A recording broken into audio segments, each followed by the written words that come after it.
essa questão do Enem, ela não é fácil, entende? Ela está longe de ser fácil, mas eu sei que você queria ver a resolução, então eu vim aqui para ajudar você nessa resolução, tá bom? A primeira coisa que você deve saber é o seguinte, ó, o que é que você tem? Você tem aí um gerador, né, que produz, através da rotação, uma força eletromotriz induzida. Então, o que é que eu quero que você veja? Essa expressão, ela te dá quantos volts são gerados pela rotação, né, dessa bobina dentro do campo magnético. N é o número de espiras, A é a área da seção transversal, B é o campo magnético e esse ômega é a velocidade angular com que ela está girando, né? Quanto maior a frequência, maior a velocidade angular. Ótimo, Renato Brito. Então, esse Ezinho que está aparecendo nessa conta é aquele famoso Ezinho que aparece lá no gerador, né? É a chamada força eletromotriz do gerador. Então, esse meu desenho aqui está representando o gerador, né, que está desenhado naquela figura mais acima. Pronto, tá aqui. Esse Ezinho é esse Nabol, eu chamo de Nabol, N-A-B ômega, Nabol. Essa é a resistência interna, né, do gerador. Essa resistência, pessoal, não é uma resistência que você coloca lá dentro, não. É a resistência da própria fiação da bobina. A própria fiação da bobina tem uma resistência, porque ela é um metal. Então esse R aqui representa essa resistência da fiação. Ele disse no enunciado que ele deu um curto-circuito nesse gerador. Meu Deus, mas é uma besteira. Simplesmente ele ligou aqui esse fio, ó, que vai direto do positivo para o negativo. E aí vai passar por aí o que a gente chama de corrente de curto-circuito, que é muito simples. Renato Brito, como é que você calcula essa corrente de curto-circuito? Ora, como você calcula qualquer corrente num circuito elétrico? Como é que você faz? Não é I é igual a U sobre R? Agora nós precisamos calcular quanto vai ser essa resistência dessa bobina. Você lembra que essa bobina é composta por um fio que vai dar N voltas. Então qual é a resistência dessa bobina todinha? Quanto seria o valor desse R, certo? Então visualize da seguinte maneira, ó. Essa resistência que eu vou calcular é a resistência dessa bobina.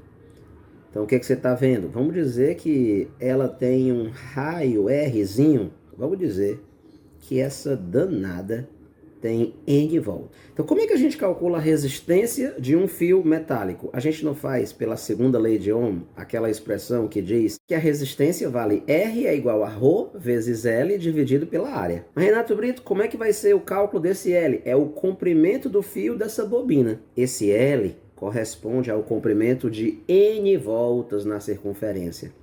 Então vai ser N vezes quanto é o comprimento de uma volta? 2πr. Então N vezes 2πrzinho vai ser o comprimento L desse fio que compõe essa bobina. E agora eu preciso calcular a área da seção transversal desse fio, né? Você pode dizer que ela é πr ao quadrado. Renato Brito, πr ao quadrado. Mas me diga uma coisa, professor, ele não deu esse R, ele não deu o raio. Mas ele falou do diâmetro. Pronto, então esse raio é a metade do diâmetro, ao quadrado. Π diâmetro ao quadrado sobre 4. Nessa expressãozinha da resistência, a área vai ficar π diâmetro ao quadrado sobre 4. Professor, estou ficando com medo.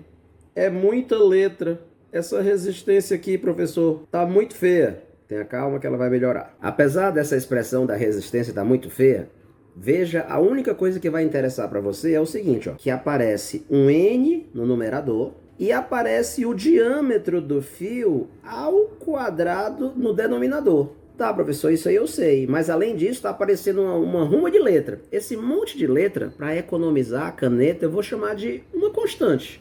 C1 é uma constante qualquer. Já pode dizer, ó, que a resistência dessa bobina tem a ver com isso daí que eu escrevi. E agora você precisa substituir aonde? Você precisa substituir essa resistência aqui, ó, e essa expressão da força eletromotriz induzida aqui, para a gente achar essa corrente de curto-circuito. Lembre-se que no enunciado ele falou que a DDP máxima produzida é aquele U. Aquele U que ele está falando, ó, é exatamente esse Ezinho que está aqui, ó.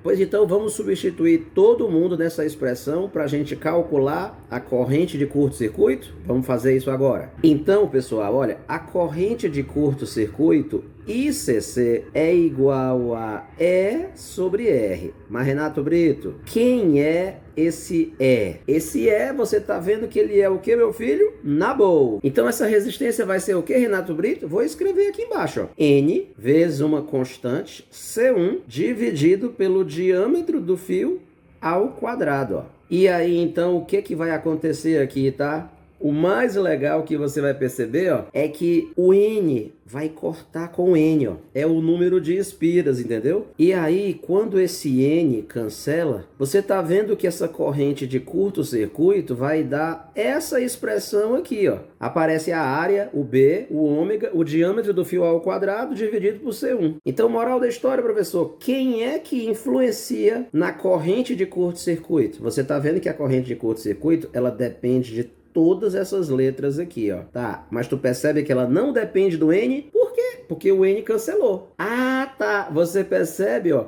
que a força eletromotriz induzida, a DDP máxima, como eles chamam, ó, ela depende do N, mas a corrente de curto-circuito aqui embaixo, ó, não depende do N, porque o N cancelou. Então, o que ele perguntou na questão? Qual é a grandeza que a pessoa deve dobrar? Para dobrar essa força eletromotriz induzida, esse U, né, que ele chamou de U max, né, sem dobrar o quê? Sem dobrar a corrente de curto-circuito. Observe, o N, o número de espiras. Se você dobrar o número de espiras, meu amigo, facilmente você percebe que você vai realmente conseguir dobrar esse U e não vai alterar a corrente de curto-circuito. Ou seja, a solução é essa. Dobre o número de espiras, dobre o N. Se você dobrar o N, você vai dobrar a DDP máxima, né, que é esse Nabol, e você não vai alterar a corrente de curto-circuito. Professor, mas ele colocou lá várias opções. Por exemplo, se dobrar a frequência, você vai dobrar esse ômega. E se você dobra o ômega, você tanto vai dobrar o U como vai dobrar o D, ó. Se eu dobrar o ômega, ó, aparece o ômega em cima e aparece o ômega aqui embaixo. Se você dobrar a frequência, você vai acabar afetando os dois. Se você alterar a área da seção da bobina, vai alterar os dois, ó. E ele não quer alterar os dois. Ele quer dobrar o U sem alterar a corrente de curto-circuito. Então, realmente não tem jeito. Quando você volta novamente para o enunciado, ele fala: letra A, dobrar o número de espiras. É o que eu falei para você, ó. Dobrar o número de espiras, dobrar o N resolve. Então, a resposta correta é a letra A, ó. Se você dobra o número de espiras, vai dar tudo certo. Você viu que se você dobrar a frequência, você vai alterar os dois. Se você dobrar o campo magnético, você vai afetar os dois, né? Se você dobrar a área, você vai afetar os dois. E o diâmetro? O diâmetro afeta só a corrente de curto-circuito, mas não afeta aquele U. Ele quer dobrar o U, né? Então também não adianta. A única opção que satisfaz o que foi pedido realmente é a letra A. Professor, é uma questão muito difícil, não é? É uma questão muito difícil. Porque se a pessoa não conhecesse essa expressão do Nabol, ela não conseguiria fazer a questão, fica muito difícil. E ela tinha que entender que a resistência é a resistência da bobina todinha.